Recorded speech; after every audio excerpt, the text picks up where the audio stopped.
iPhone XR adalah salah satu best-selling smartphone di tahun 2019. Bahkan sampai sekarang itu masih banyak banget yang nyari HP ini. Pertanyaannya adalah apakah iPhone XR itu masih layak dibeli di tahun 2021. Saya sendiri udah jadikan iPhone XR ini sebagai daily driver selama 3 bulan. Dan jujur, saya itu udah sangat puas banget dengan HP ini. Apalagi mengingat umurnya itu udah 2 tahun lebih.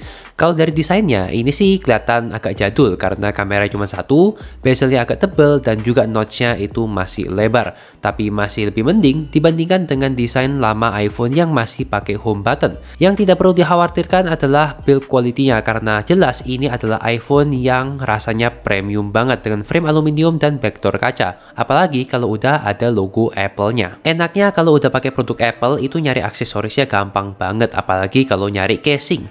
Mau dari yang paling murah sampai yang paling mahal itu semuanya ada. Untuk layarnya, dia itu menggunakan Liquid Retina Display atau bahasa gampangnya adalah layar LCD. Ukurannya 6,1 inch dengan resolusi HD+, 828x1792 pixel. Walaupun dia belum Full HD ataupun OLED, kualitas yang dihasilkan oleh layar iPhone XR ini sudah sangat bagus banget. Ditambah lagi dengan stereo speaker yang nggak kalah kenceng.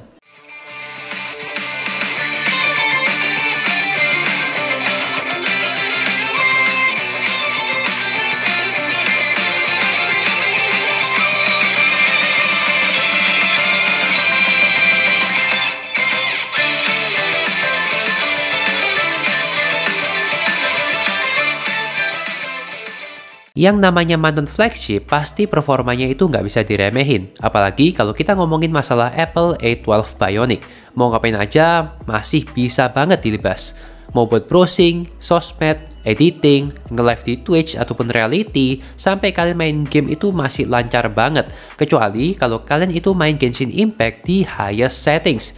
Itu saran saya sih jangan dulu, mending turunin ke settingan medium ataupun low. Performa main game boleh kencang, tapi kalau misalnya koneksi internet gak stabil atau bahkan sampai sinyalnya hilang, itu mah percuma.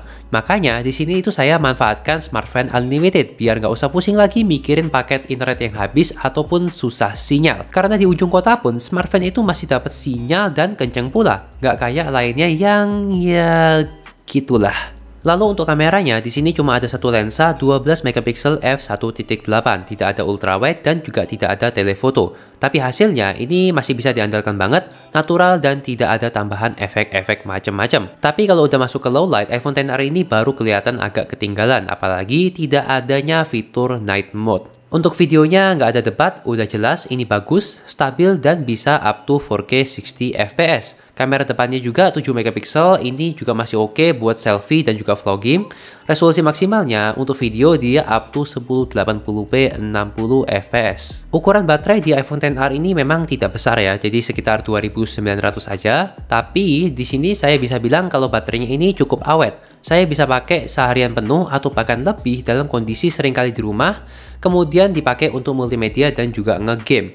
Tentu ini ada juga peran dari iOS, chipset A12 Bionic-nya, dan juga dari layar yang belum Full HD, jadi konsumsi dayanya juga lebih sedikit. Face ID memang bukan hal yang paling ideal di masa pandemi, tapi ya menurut saya ini udah cukup kenceng dan juga akurat asalkan gak pakai masker. Kemudian untuk ngecasnya dia udah juga support power delivery, tapi saya itu lebih sering ngecas pakai wireless charging aja karena memang ya lebih gampang.